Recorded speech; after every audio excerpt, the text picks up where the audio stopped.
तुम्ही आम्हाला खूप चांगले रस्ते मिळवले. शाल द्या, शाल द्या. अहो तुम्ही आम्हाला चांगले रस्ते मिळवले, त्याच्यासाठी आम्ही तुमचा सत्कार करतोय.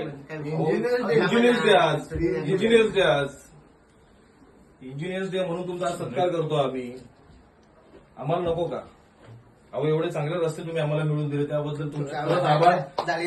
हा, आणि आमची अपेक्षा आहे तुमच्याकडनं साहेब की याच्या पुढे देखील असेच मोठमोठाले खड्डे पडत राहू द्या आणि तुमच्या इंजिनियरांचा एकदम नवीन करिश्मा कसा असतो हा आमच्या तमाम भिवंडीकरांना दिसू द्या. एवढीच अपेक्षा घेऊन आज आम्ही इथपर्यंत आलोय. आणि लोक मरतायत, लोकांना मरू द्या. लोक त्याच लायकीचे आहेत. नाही लोक त्याच लायकीचे आहेत. लोकांना मरू द्या. आम्हाला आमच्या नशिबी खड्डे आहेत. आम्ही खड्ड्यांसाठी जन्माला आलो. याच्या पुढे देखील आम्ही खड्ड्यातच मारणार. त्या कॉन्ट्रॅक्टरांनी खड्डे का नाही बुजवले? सगळ्याच बाजूचे खड्डे आज असेच आहेत.